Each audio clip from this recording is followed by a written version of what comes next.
Hello, good morning to you. Good afternoon, good evening, wherever you are. My name is Ron Sauer. I thank APLF for the privilege to bring you this first webinar, an event in which I have never participated, and to be honest, I have never even seen the word before. So I understand that there are about 150 participants who are looking at the screen at this very moment. I find it an impressive number of people. They are coming from all over the world, which means some of them should probably be sleeping by now. And for one day or one reason or another, they have decided to be with us. So welcome to you all, and thanks to APLF for giving me this privilege of this first presentation. I hope I won't disappoint you. As you have seen in the publicity paper for this meeting, it's all about leather industry and luxury. Now, honestly speaking, I must tell you that the word luxury and the questions as they are posed here are not totally clear to me myself. I have not chosen these subjects. They have been chosen by the organizers, and I've been asked to react to it and then invite you for questions. The questions that you may have will appear on my screen here. You can see me. You're not very lucky, but you have to look at me. I cannot see you, unfortunately. So you have to type in your questions, and then I will answer them on this screen. So if we start now with this luxury problem, people say, the first question, should leather be considered for the luxury market only? As I indicated already, I have a bit of a problem with this question because I don't really know what it means. What is luxury? What is the luxury market? I look at it in three ways. You can talk about a luxury market, for luxury products, or for luxury materials. Those are different things. The luxury market means to me expensive products which you don't really need and which make your life more comfortable, more pleasant, nicer if you can afford it. Now, the way I look at it, all luxury products, all leather products can be considered as luxury products since, as I've said years ago already, and maybe unfortunately, nobody needs leather products anymore. They're very nice to have, but they are not necessarily made out of leather to be functional. What I mean to say is the world has changed. Today, if there is no leather, nobody has to walk bare feet. If there is no leather, nobody needs to walk around naked. If there is no leather, you can still sit on a chair, you can still drive a car, you can still have a handbag, a belt, a wallet, and whatever. So from that point of view, I would say all products made of leather are luxury products, because nobody will die if they are not there, for the reasons I just said. Those luxury products, they go to the luxury market, which is a bit of a vague indication. And I don't want to go into that because on the second webinar on the 26th of February, which will be presented by our friend Mike Redwood from the UK, I've seen that in the agenda of his program, everything, the word luxury appears everywhere, so he can handle it. I want to leave this like that, and I want to go to the next subject, which is more my cup of tea, raw material, supply and demand. Is there enough quality raw material for the luxury market? Before I start that, I tell you again, if you have any questions already about this luxury subject, you can type them in straight away, and I will answer them one by one in the way they come in. Now let us go to the raw material supply and demand situation. Is there enough quality raw material for the luxury market? The way things look today, the answer can be very simple. No, there is not. There is more demand for leather products, and still growing, than there is supply of material. Supply of raw material. For the simple reason that our demand for leather products grows faster than our consumption of meat, the origins of our lovely hides and skins. How did it happen? It happened quite simply because of the development for demographic reasons, but most of all because it's rising demand in the BRIC markets, Brazil, Russia, India, China of course, and nowadays we also add South Africa and call it BRICS countries instead of BRIC countries. The thing is, we don't eat meat fast enough and the right kind of meat to supply all this demand. Because we should look at the fact that in many of these countries, the people eat more meat because they have more money, but that meat is not necessarily beef.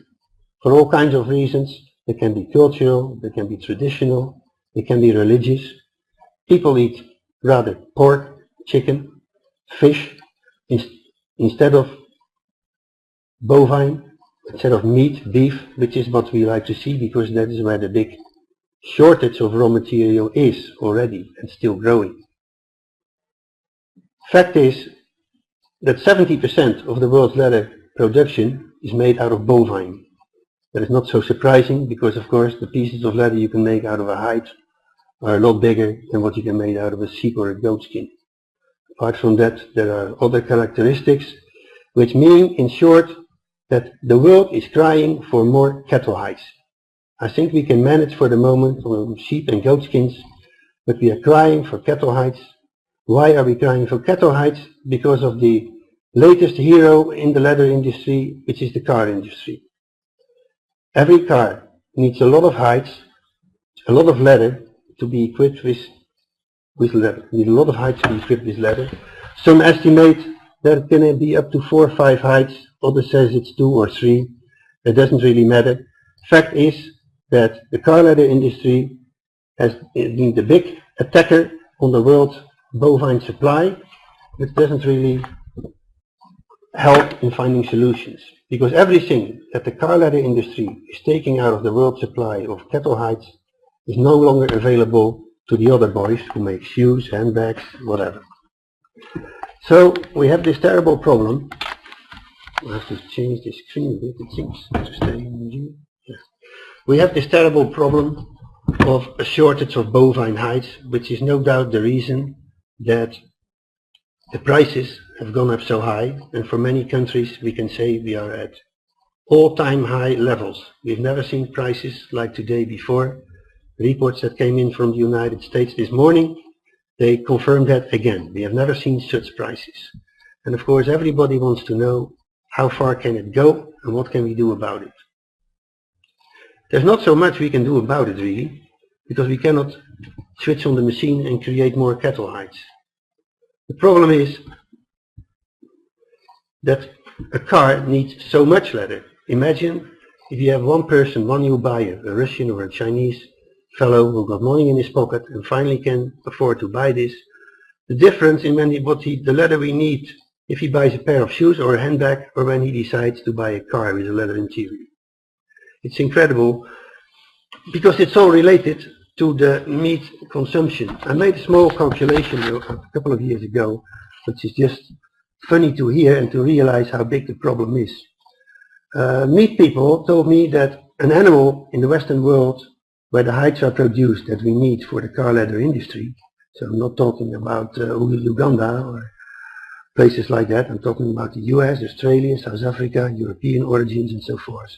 An animal which goes to the abattoir weighs about excuse me, somewhere between 500 and 600 kilos and produces, from that the abattoir can produce about 360 kilos of sellable meat in all kinds of forms. So not just beef, but including sausages, whatever you can make out of it. There are people who say 360 is too much, but you will see even if you halve it, the outcome will still be terrible. If we now take that the average human consumption in a daily meal of meat averages about 150 grams, that means 2,400 meals to get one hide. If you say now that for one carb we take a low average, some people say it's far more than that, but I take 3 hides, that means 3 animals. That means to furnish one car with leather inside, the meat company must supply 7,200 meals.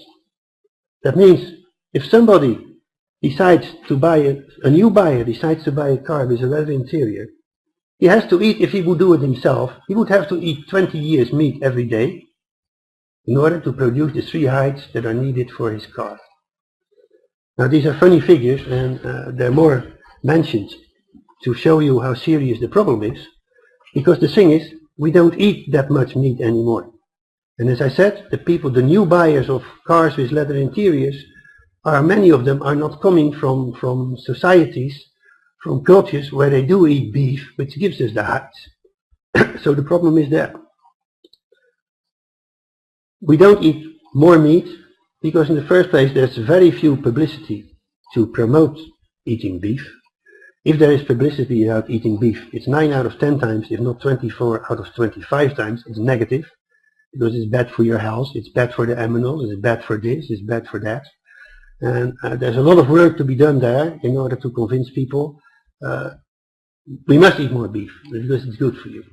I'm not going to want to say if it's good for you or not, that's not really my business.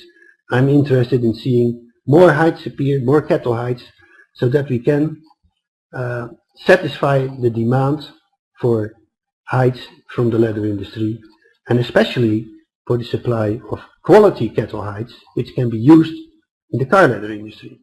Because not every hide, as you all know, is good enough to be used in a car. So we have this problem. The problem is that it pushes up the prices to the level where we are. Now what can we do about it? What will happen in the future? I don't think there's much we can actually do about it, because it's a matter of supply and demand. As long as there is more supply, less supply than demand, the prices will go up. Personally, I do not foresee that leather prices, that hide prices and also skin prices will come down on the longer run. I think that hide prices will continue to go up with their seasonal and with their daily ups and downs. But on the long run, if you make out the graphics, and you could print out, those who are subscribing to the Sauer report can print out for any period they want hide prices, and even a special index there is for upholstery hide prices over the last 10-12 years. You can put a ruler on it and you can see that with the ups and downs it goes up all the time. There's no single indication that it will stop. So prices will go up. What will happen then? We already see it in many countries, in many places, that tanners just cannot cope with it anymore. They cannot make a profit. So what happens? What happens is that only those who can afford it will be able to get their hands on those hides and skins that the world produces. Who are those people? They are the luxury makers. Here we are back to the word luxury again, as the organizer seems to want so very much. And the cars. They are the people who can afford to pay more than the others. Because in the luxury market, it doesn't really matter if a square foot of leather costs $2 or $3 or $4. If you can earn a couple of $100 or $1,000 on the end product that you are selling. The same counts for the car leather industry. In the car leather industry, we see that leather interior is often an option, an extra option, which is expensive. But the people who buy those cars don't really care, because if you buy an expensive car, you want leather inside. Excuse me. And fact is that many of the new car buyers are people coming from countries where we can say they do like to show off with their new money and their new car. So they also, there are some of them that also conclude that the more expensive the leather is, the more exclusive the car becomes. Because we must admit, leather in a car, which was a big luxury, the word luxury again, 15 years ago, even 10 years ago, it's really not that special anymore. If I look out the window here, I see a Renault Clio and a Fiat 500 with a leather interior. Because it is, you can say, it's too cheap. So if the leather prices continue to increase, and the option of leather in a car, in a Mercedes or a BMW, will maybe become $5,000 or even $10,000, who cares? It only means to the people who buy that car and who have the money to pay $100,000 or so for the car, that if they have the leather inside, they become more exclusive again. Because the Fiats and the Renaults will back out, because you cannot come to a price for a leather interior which is half the price of the car, as we all can imagine. So in the long run, I see that happening, because the car makers are fighting to get their hands on their hides. And for that reason, the prices are practically without a limit. Now if you look to the other poor guys who are not making cars, but who are making shoes, handbags and whatever, also there we can split them in two. The exclusive, again, the big luxury marks, if that's what you mean, the big brands from France and whatever, and the normal ones, the shoemakers, the sports shoes, the rest of the whole leather product business. Now, those guys cannot eternally follow this law of prices are made by supply and demand. Because if you push that to the limit, it would mean that at a certain moment, a simple pair of shoes would have to cost $100 in the shop. It will not go that far. It will never go that far. And what will happen? Those people will just switch to other materials. It's a process which is already happening. They don't have big margins which allows them to pay premium prices for the leather that they use, so they use other products. They use synthetics, they use textiles. We see it more and more happening. As long as the product is acceptable, looks nice, is fashionable, and is, in these days of crisis, above all, affordable, it will work. We see that happening. That means at the same time, the supply, the demand for leather will reduce in that scene, and basically we can say it's their way out, it's their airbag, it's their safety cushion. If the leather gets too expensive for them to afford, they switch to other products. The big fashion guys in the handbag business and so forth, the big Italian and French and Spanish and whatever American brands, who also sell products that can bring enormous margins of hundreds or thousands of dollars per product, they join the car leather makers in buying material at prices which are practically also pretty limitless for them. They can go up, they don't like it, they want to pay less all the time, as we hear every day, and they say we cannot pay more. But if you pay $5 for the leather and you can sell a handbag for $500, it's hard to imagine that there is really a problem there somewhere.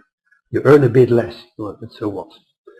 So fortunately for the business, these guys are not looking at the same raw hides and skins, they're looking at different material.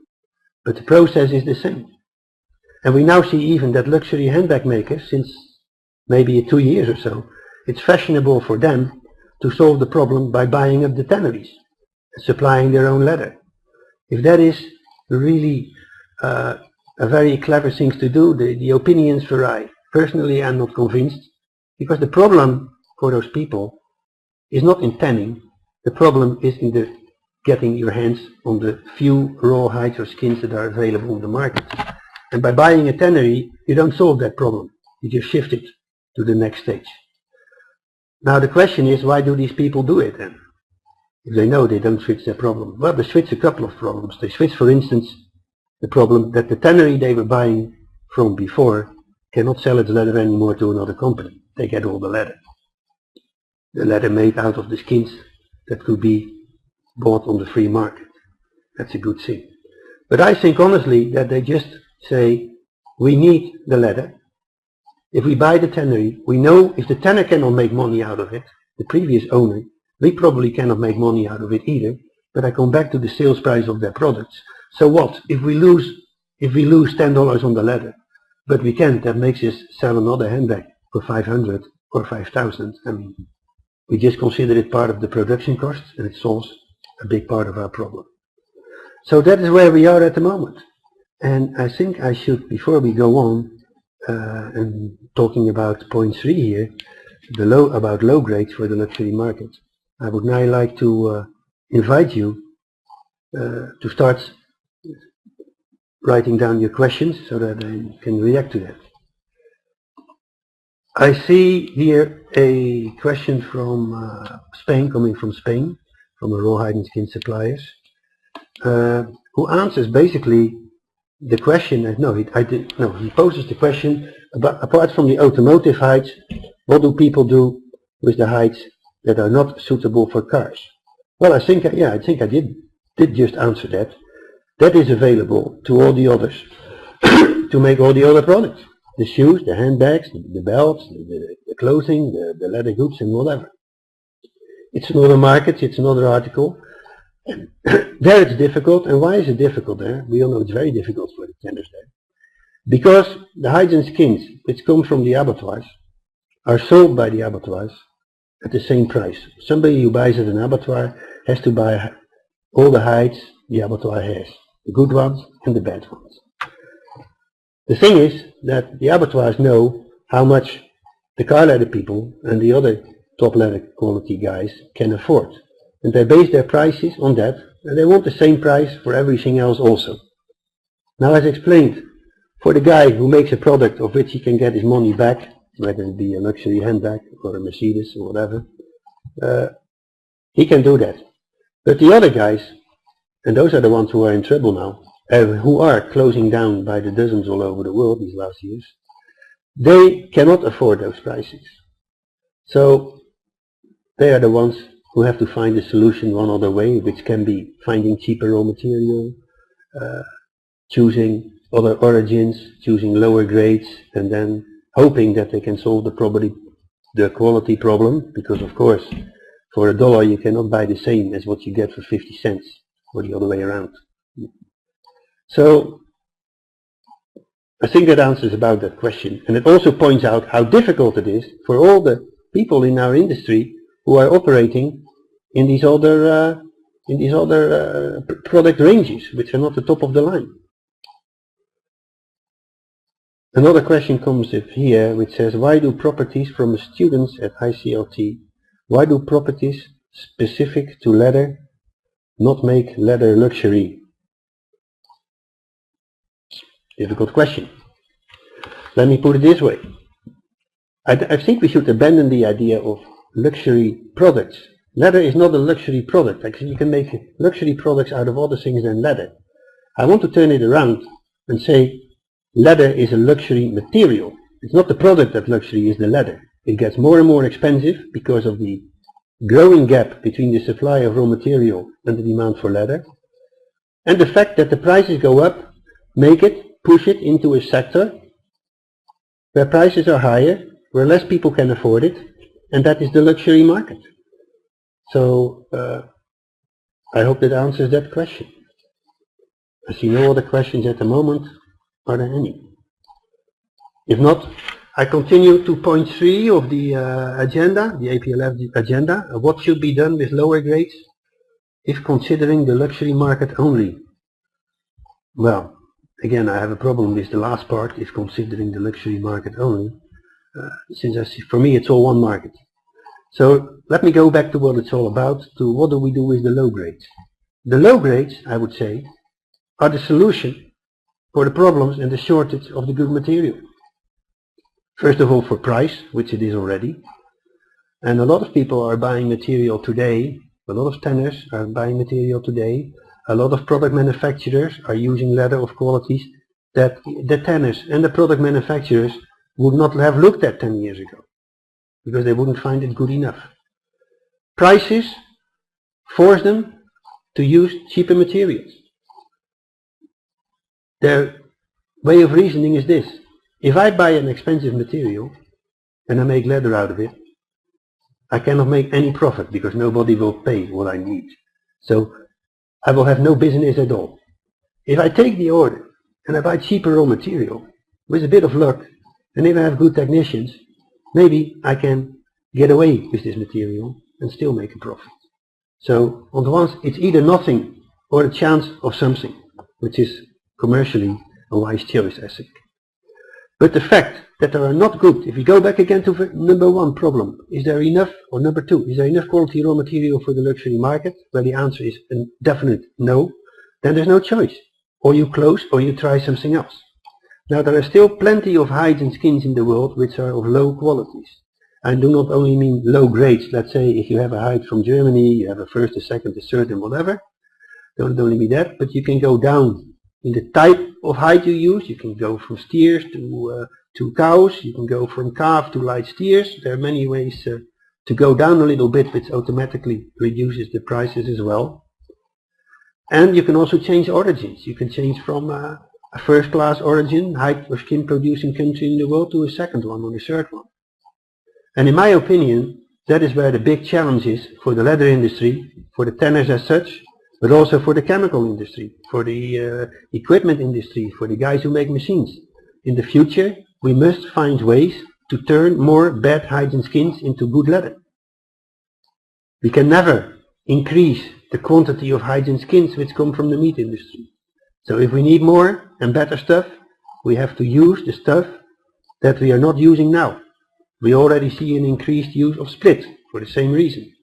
But there's still many hides. If you look at the entire African continent forever, which apart from very few exceptions in South Africa and maybe in Tunisia and Morocco, where they still make good leather, in Egypt, there are millions of hides and skins there that are available, but they're not good enough for the leather we want, for the leather where we see the shortages.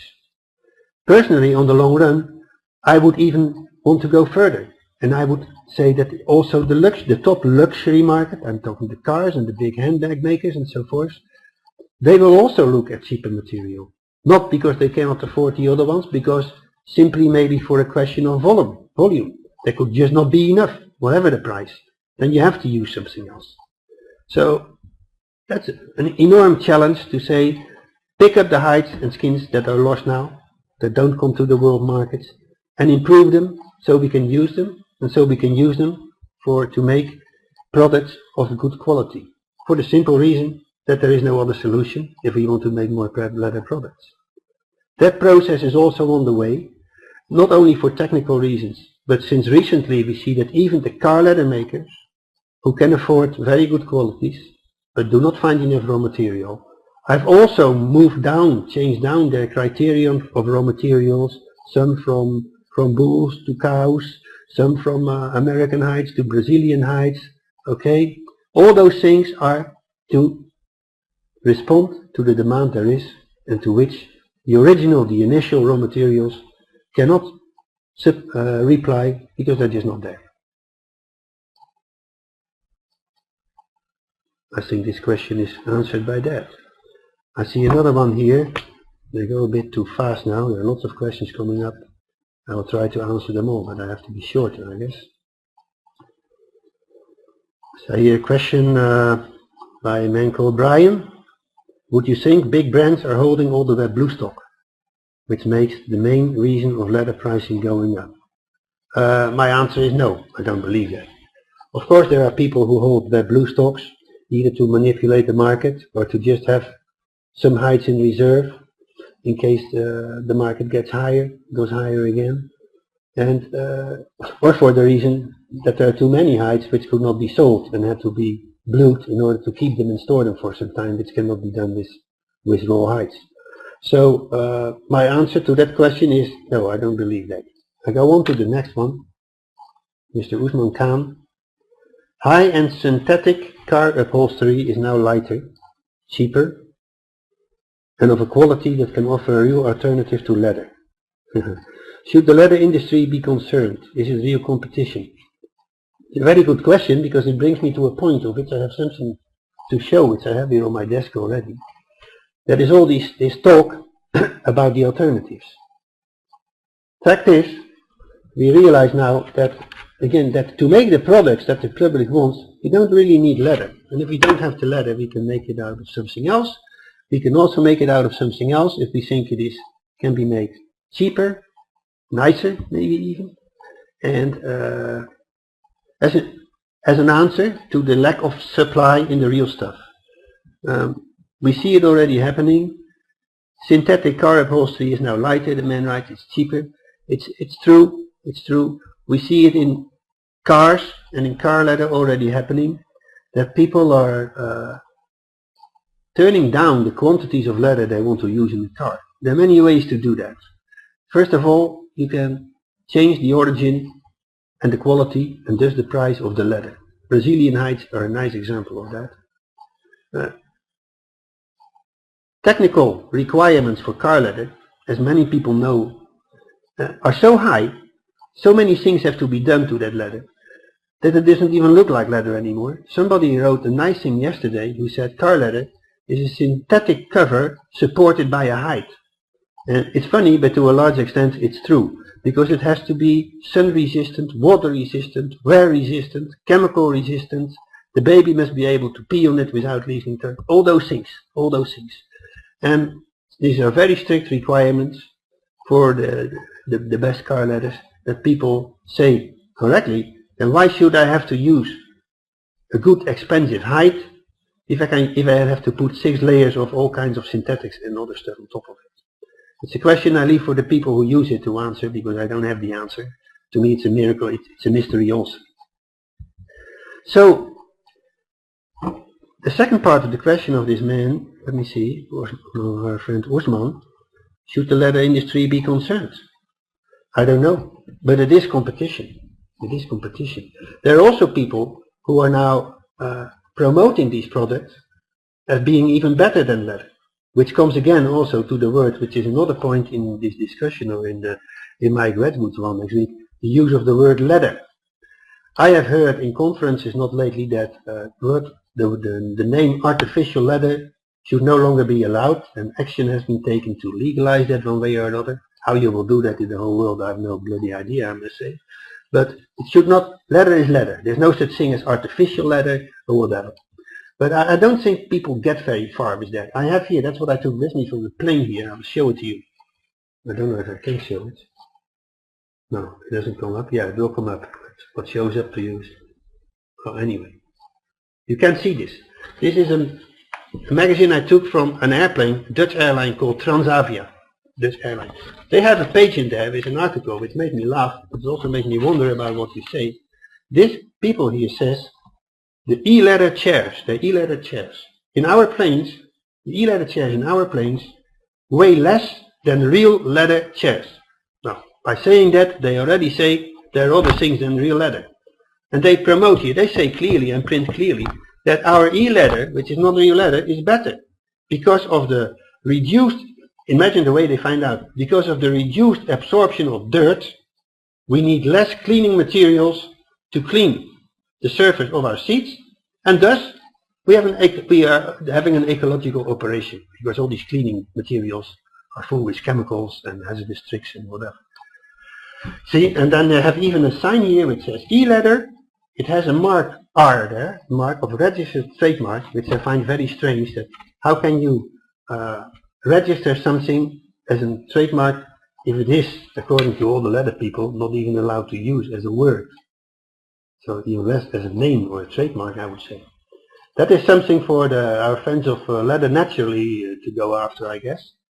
And then they say here, e-leather, it is lighter, stays cleaner, and more comfortable. Now, go and fight that. Good luck.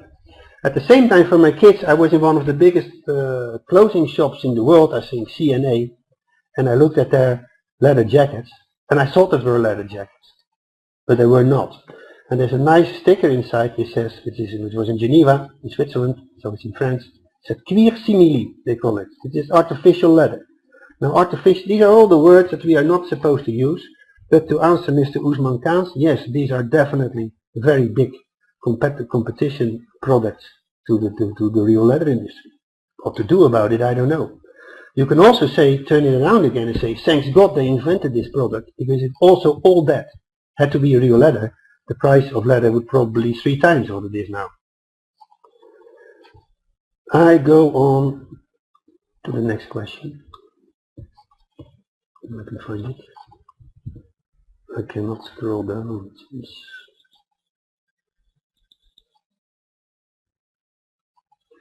I'm sorry.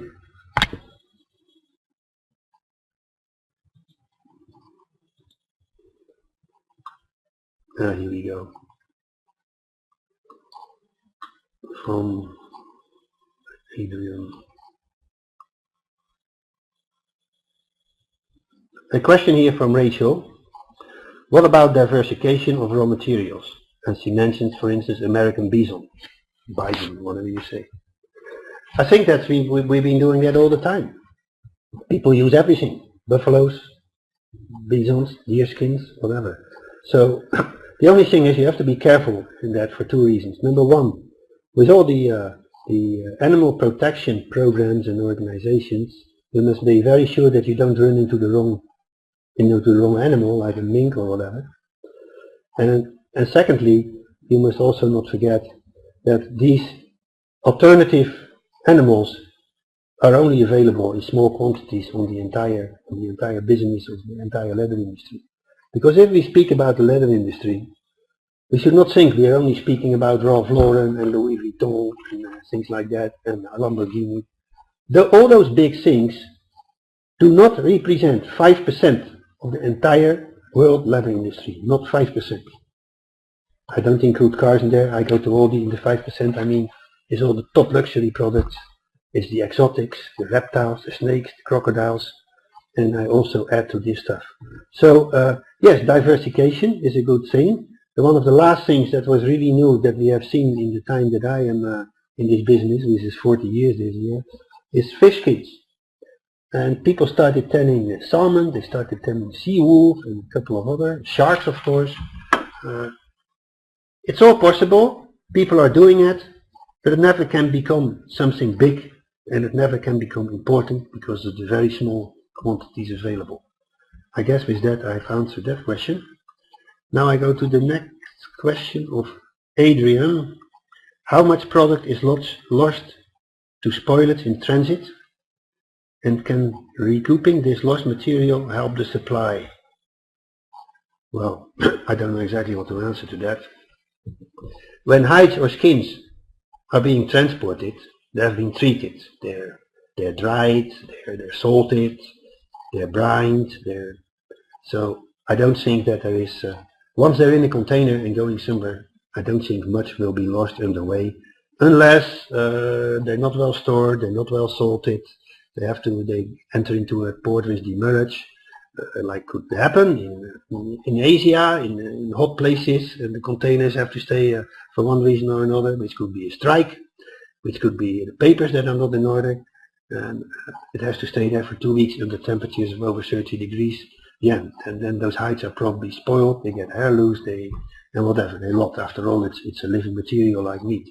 But apart from these very logic reasons of preparing it well and taking it out as soon as it arrives, I don't think there is much fear of losing material.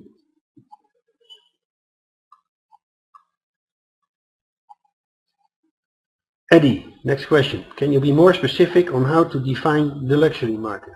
So I said no, I don't. As I said at the beginning, I don't really know what the luxury market is. I don't know what it is. Maybe as I said, Mike Redwood in 2 weeks' time in February is in every line on his agenda appears the word luxury. So I'm sure he knows much more about it than me. So I can only advise you. To take place in the second webinar on the 26th of February, presented by Mike Redwood of Nottingham University and the boss of the Leather Naturally program. Next question, Brian, as you mentioned a vertical merge for fashion from a retailer, do you suggest owning tannery or actually the animal farm?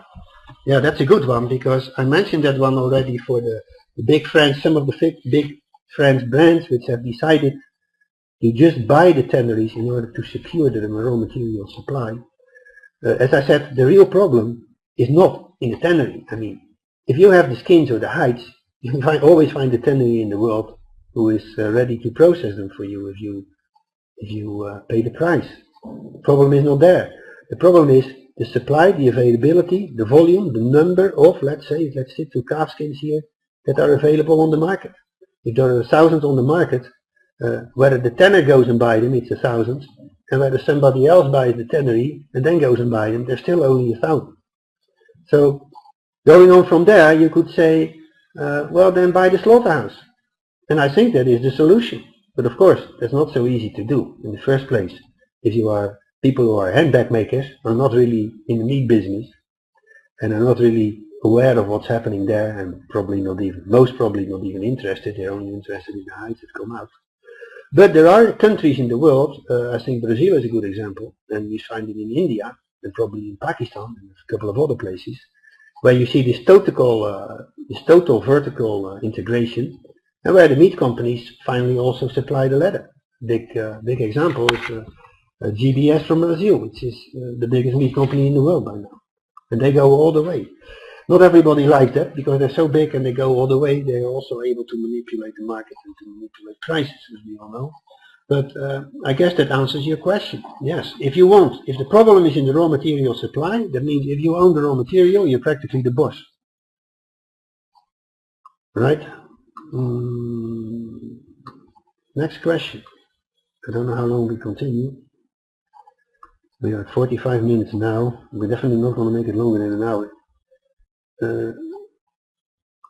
From Mr. Carl Friedman, editor of Leather International magazine. Luxury in large part hinges on public perception. People generally can't differentiate high grade and average leather and go for less expensive options that still display exclusiveness.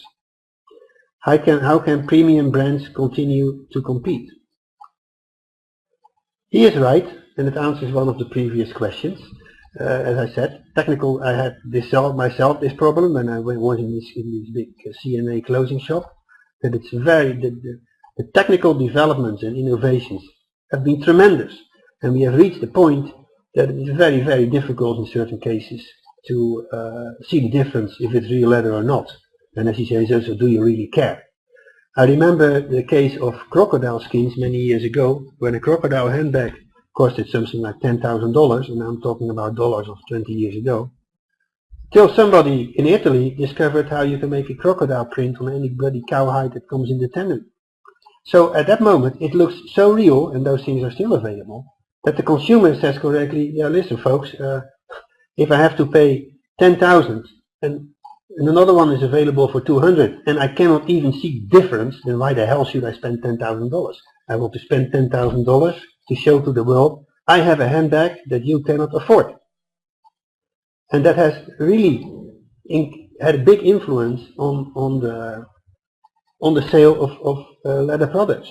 On the other hand, the crocodile leather business goes very well at the moment because, that's again, there's still enough people, or there are fortunately now so many new rich people who just don't think about it. They have $1 million in their pocket and they don't think, if they see a $10,000 handbag, maybe I can find something cheaper but look like. So they still find the market is still there for those top products, and there are plenty of people who are very happily paying thousands and thousands of dollars for a garment or a handbag or whatever, or a pair of shoes, without asking these questions. On the other hand, it doesn't always work. I think a nice recent example is the phenomenon of the world famous Ugg boots from Australia originally, owned by Becker's Outdoor Corporation in America, which were the big fashion once our lovely model movie star Kate Moss wore a pair, maybe now 6 years ago I think it was, and everybody wanted those boots. I'm meaning those boots, I guess you all know what Ugg boots are. They look like these Eskimo boots, suede on the outside, skin on the inside. It was a big fashion. They made millions and millions. The tanner who made the skins, I think he is, as I've seen, he's among the participants following this program, so good day to you. He made a fortune out of making the leather. And but there we had the same problem. It was a big fashion, especially for young people. It's not aimed at people of 60 years and older, but at young people. Everybody wanted those boots, but who can afford between 250 and 300 euros for a pair of those boots? So what happened was that many youngsters wanted them but couldn't afford them. And then there's always some clever boy somewhere, probably in China, who said, we're going to make those things, but we're not going to make the expensive brand. They just copied them. They used cheaper sheepskins with less wool. It's very easy to see the difference in quality. It's just garbage in comparison with a real pair of Uggs. But those youngsters, indeed, they don't care. They buy them. And they use cheaper raw material, and they retail them cheaper because they cost nothing to produce. The youngsters are happy because they don't see the difference. Yeah, they will see the difference if you put the real Ugg boot next to it, but they don't do that. Of course, they cannot spend money that they don't have. So this definitely also has hurt the Ugg business. And we see indeed, I don't know if it's because of that, or because of the simple fact that it's a fashion product, and no fashion product lasts forever, so maybe the market is saturated. That business, I won't say more about it, but that business is not as wild as it was. So I hope that answers a bit Mr. Friedman's question about competition. I see. It wouldn't be bad if we could get to the last questions.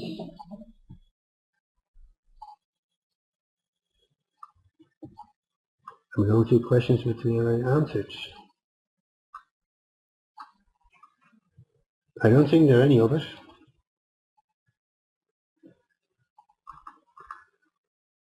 So if I don't see any new question come up, I think we can move over to the last point. How would the leather industry defend itself against attacks from the likes of PETA, considering that in this segment some animals are reared and killed purely on their valuable skins? We have touched that subject already, slightly, and it's more a subject for Mike Redwood than is Leather Naturally than for me. But I want to say this. I mentioned before that there is a lot of bad publicity for leather by promoting leather which is not leather. I'm not allowed to say artificial leather, so I say leather which is not leather. We have seen the horrible films from Bangladesh, from the leather industry in Bangladesh, where people work, children work under circumstances too horrible to describe. All those things don't do us any good. So I know that Leather Naturally and always some other organizations have designed programs in which they want to spend time and money to tell the people how nice leather it is, what a natural product it is, how pleasant and whatever, all the advantages. My idea is that there is no need for that. I mean, everybody knows in the world knows that leather is nice. Everybody knows it's a natural product. Everybody knows that it's nice to have and that it's expensive.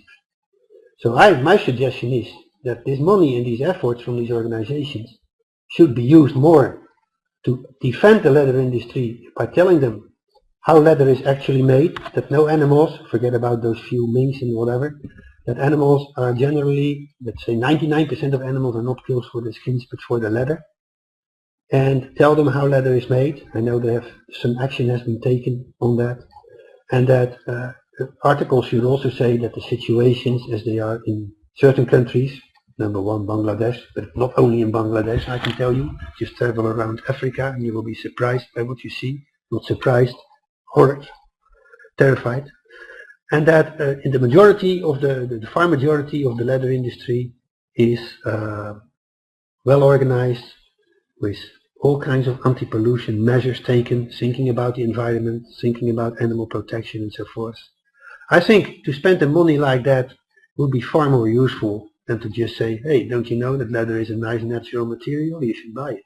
Again, I think everybody knows that. And how to do that? In the past that was very difficult because everything you do had to go through the media if you wanted to become known to the world population. And to do anything on a world basis, it of course millions, billions on publicity costs, which these organizations simply don't have. And which the shoemakers and the tanners and the abattoirs are definitely not going to put on the table.